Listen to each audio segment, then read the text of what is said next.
In this video, I'm going to share with you how the majority of your success really comes down to one distinction. Whether you are a process-focused coach or a person-focused coach. Now, this distinction is going to apply to your journey as you build your business, as you make whatever changes you want in your life, but it's really going to determine whether you can succeed or not in business. Now, there are certain areas where process is important and other areas where person is important, but you got to know the right areas because most people get them backwards. Now, make sure you listen all the way to the end because we talked about how the inadequacy that a lot of us feel makes its way into this conversation and what you need to do about it to get over the sabotage. First of all, one of the biggest things that we coach people around is the detachment from person and performer. And this is a related piece of understanding here. It's a related concept. When we attach ourselves as people to our performance, or our value as people to our value as a performer, then we really get wrapped up into this attachment to results, attachment to outcome. And that's what causes perfectionism. It's what causes procrastination. It's what causes the majority of our sabotage. And so detaching our person from certain things, performance being one of them, process being one of them, results, especially as a coach, detaching your personal value from your clients' results is important. Not that you can't care, and you should care about your clients' results, but your value as a person shouldn't be connected to them. Otherwise, you won't be as valuable of a coach. So let's talk about the distinction between and the detachment of person from process as it relates to both our own personal development journey as well as our coach's journey. So let's talk about this focus on and dependency on. That's the big issue, is what are we dependent on? I think most of us in personal development are dependent on process. We think that what we're missing is the understanding of the process to achieve something. That's why when people are looking for help, they're looking to increase their life in some way, shape, or form, they're usually asking process-related questions, such as, how do I blank? Or a lot of times they say, how do you? And the word you is used in this general human kind of concept, as though there's a set of rules that pertain to all human behavior. But what's the best marketing platform to use is one of the things that we hear a lot as coaches. How do I get myself out there? How do I attract clients? And the focus is on process. Now, there's nothing wrong with a focus being on process, but the focus should not be on the process. It's kind of like a cake, right? The process is the icing on the cake, but the person is the cake. And what I find is that too often we don't put enough energy into the importance of the person, right? We put too much energy in and too much value in and dependency on behavior without putting enough focus and energy and attention on behavior. Who's the one doing the behaving?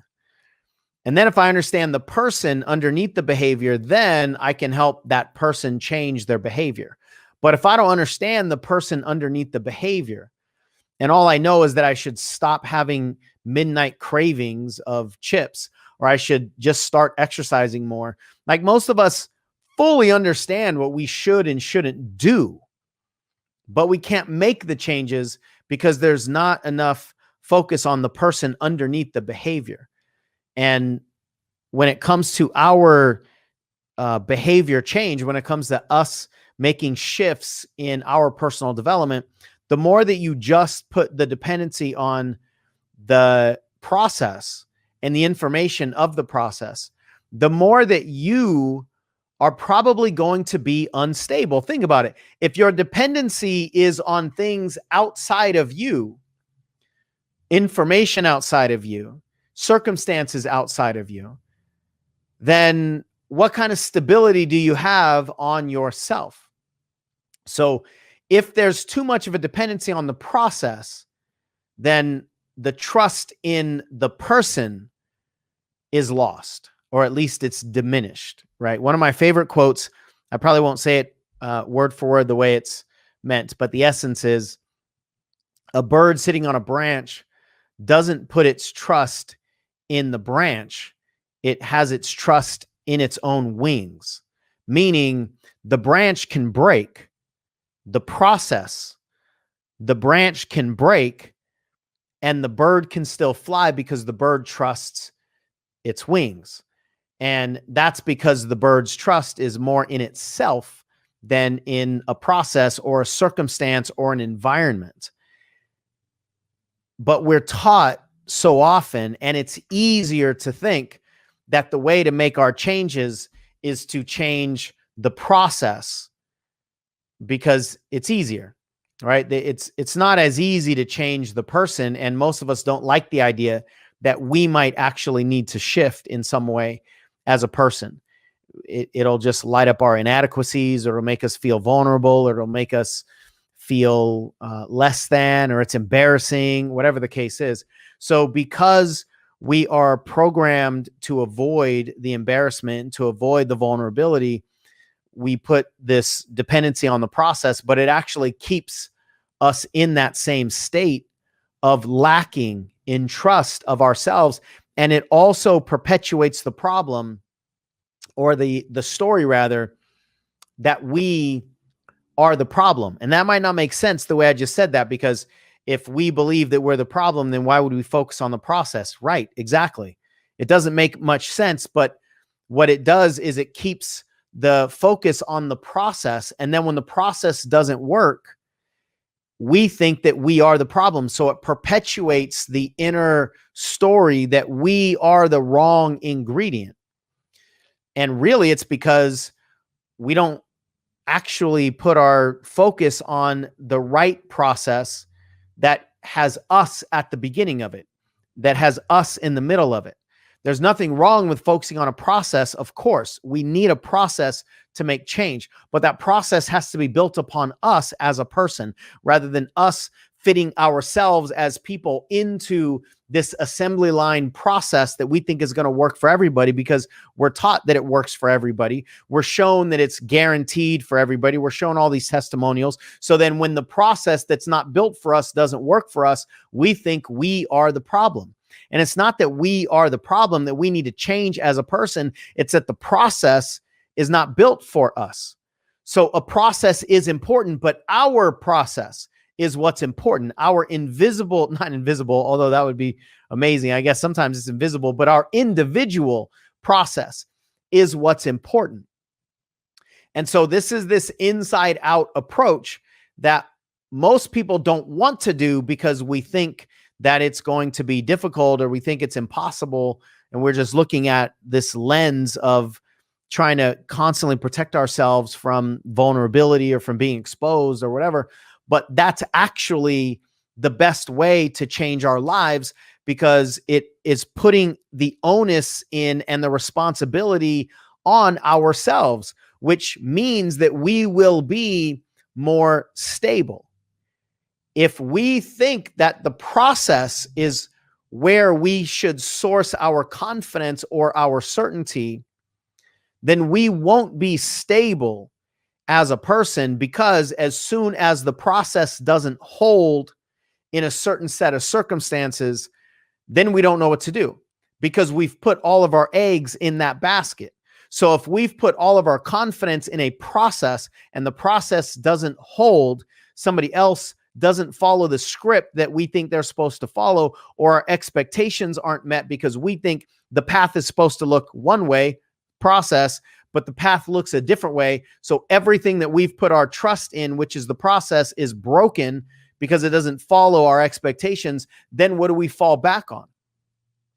What we do is we fall back on this fear of us being exposed, we fall back on the inadequacies of who we are as a person because we've put too much dependency on the process. Hopefully this is making sense.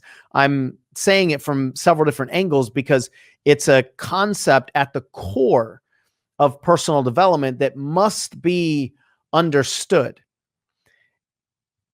And when we focus on process, the story that we're telling ourselves and the message that we're giving ourselves is that we must be different as a person, and or we need a process that will overcompensate for our inadequacies. So if we are inadequate as a person, but we can find that perfect process that will still work as a hide, as a guarding mechanism, right? It's guarding our inadequacies. So if we can find the shortcut, if we can find that magic bullet that won't cause us to actually heal these inadequacies or solve our problems, we could just find a thing that we can put on from the outside and it will overcompensate for our problems. Well, then that just sounds like fantastic, right? That sounds amazing. You mean I don't have to change anything in terms of building better muscles and you're going to just put this cloak around me? I can just buy this thing and then put it on all around me, and then I can basically fool people with it, and I can outperform my recipe. I can outperform who I am, my muscles, my skills. I can just outperform all that stuff. That's what most people are looking for. And that's why most people actually stay stuck. At a certain point, the overcompensation is just not going to work, and or it's going to get so exhausting that even if it does work, you're not going to enjoy it because it's not authentic, right? So that's where this catch-22 comes in. And most people actually don't like hearing this because people don't generally like the truth. They want the story that there is a shortcut to personal development. They want the story that there is a shortcut to building a business. And we have a piece of our brain that actually wants that. So this is not the thing that most people's egos want to hear, but it is the truth. And the empowerment here is that when you source your stability in yourself, then you'll be able to withstand the changes all around you. You'll be able to withstand the changes in your environments. Let's put this in a marketing context, in a business context. If you understand marketing rather than the platforms, then you'll be able to be stable when the platforms change. Right now, we're about almost a full year into a pandemic that has shut the industry down, right? Shut the planet down to a large degree in many ways. But the personal development industry, which for a lot of people was dependent on live events, that's all been taken away. For the people that only could survive with live events, they're gone. Their business is gone because they can't pivot. You need stability to pivot. If you think about actually walking, and let's say that you're just walking along a road or something and something happens, a tree branch falls or something like that. You can't pivot unless you've got leverage on something, right? You can't pivot. If you're standing on something that's slippery, you'll just fall down because you don't have leverage. You don't have stability in order to put the body weight that you need to make a move, right? You don't have the stability to pivot. And in business, this is so critical, especially in the world of online marketing and social media. When the algorithms change, when Facebook decides to change, if you don't have stability in your understanding of who you are and who your seeker is and what your product is, then you won't be able to make a pivot if the circumstance changes, if the platform changes. So way too many people are putting too much emphasis on and dependency in the platforms of marketing or the rules of marketing or the tools of marketing or the step-by-step instructions. Your step-by-step instructions will only last as long as nothing changes in relationship to those instructions. Now, there's nothing wrong with finding the instructions and finding the recipe, but there's got to be stability underneath it. And so a big distinction that we make is process-driven coaching versus people-driven coaching.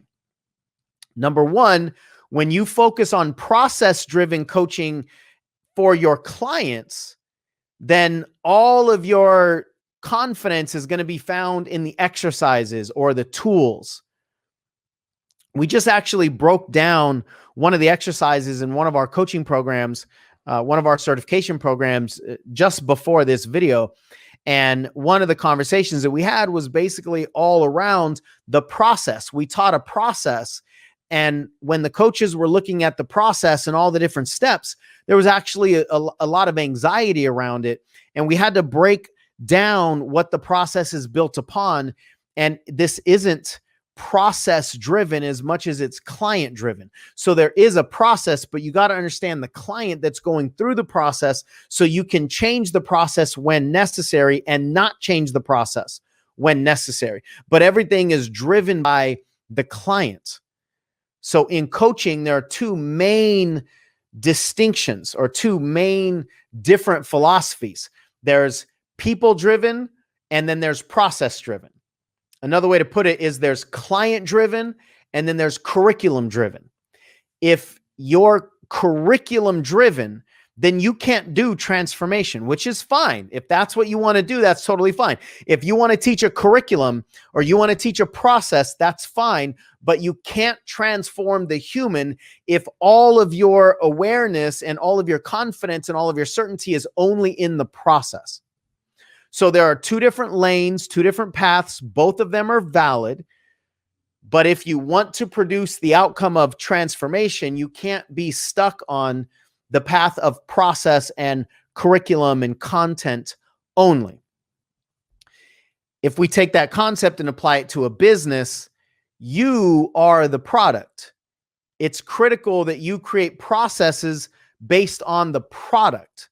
That's what's most valuable. So anything that you learn that's based on you as a coach, increasing your value as a person, increasing your value as a product, that's always going to be more powerful than you learning the processes. Now, once you understand your value as the product, then you can absolutely learn the processes. But I'm just telling you, after 15 years of doing this work, the coaches who struggle and the coaches who quit and the coaches who eventually fail, most of them are putting their confidence in the processes. And when the processes don't hold up to the turbulence of humanity, then they don't know what to do because they can't pivot, right? It's really about understanding where the value is. The paintbrush without the artist is useless.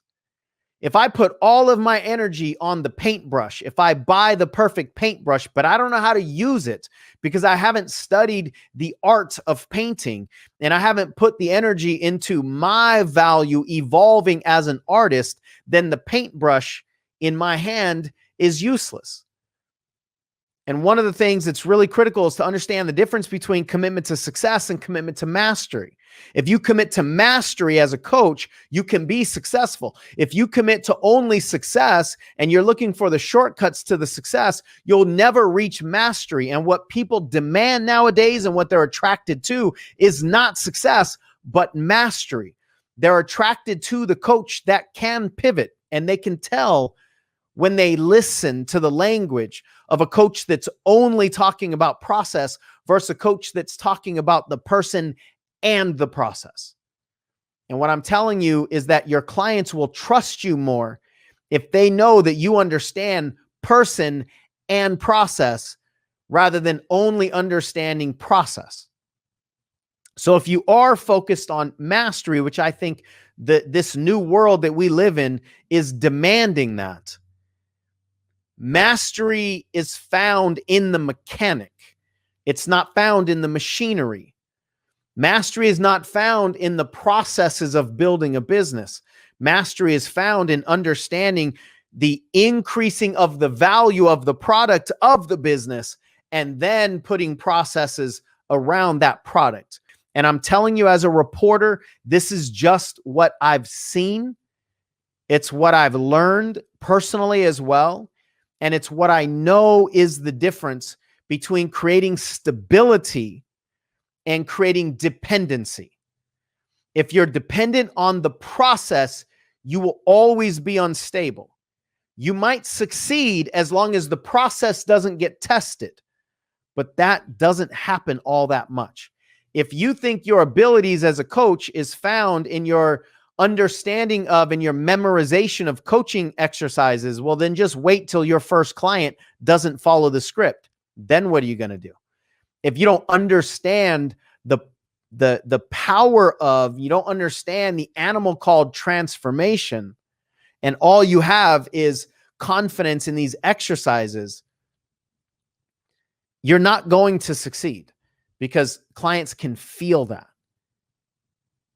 And in a world that's been so disrupted as ours is, what's required is stability. What's required are the roots of stability and the roots of certainty. And that's why we have to understand mastery more so than we understand success, whatever the success is, right? And there's a process to this. There is a process to understanding mastery. There's a process to learning human behavior. You must understand human behavior if you want to alter it. If you don't understand human behavior, then the dependency on the process, the dependency on information, the dependency on memorization will fail you. I promise you that it will fail you. And at some point in time, you're either going to quit because you keep getting failed by the dependency on the process, or you're going to learn, I need to focus on human behavior. If I want to help humans, I need to understand humans. And in my experience in the coaching world, that's not being taught enough. What's being taught is how to coach rather than who's being coached. And if you understand who's being coached, how to coach is not as important, and it's easier to learn. I say it's not as important because if you understand the behavior, it'll be easier to focus on what needs to be addressed to change the behavior. But if you don't understand the person underneath the behavior, then all you're doing is wrestling with the limitations of the client. You can tell them all they can handle. You know, you can increase their collection of information, but if they're already beyond the capacity for them to implement the information because you haven't made any kind of shifts inside of their human behavior, or their not their human behavior, but their human conflicts, if you haven't made any shifts inside the human, then all you're doing is wrestling with the behavior at the surface. And they've already been doing that their whole life. That's why they need help. That's why we seek help, is because what we've been doing isn't good enough. We haven't been able to change our behavior with just motivation or with more information. So if you want to transform people, you have to understand what causes people to transform and what causes people to not transform when they already are well informed. See, most of us are informed well enough, but we're not transformed with the information that we have. We don't need more information. We need transformation that comes from implementation. So what you need to understand if you want to be a coach or you want to be a leader on any level is understanding, why do humans not implement the information they already have? We need to solve the implementation problem. We don't need to solve the information problem because there isn't one. There isn't an information deficit. There's only an implementation deficit. That's what we need to be focused on. And if you don't know how to solve the implementation deficit, then your ability to change people's lives is diminished drastically.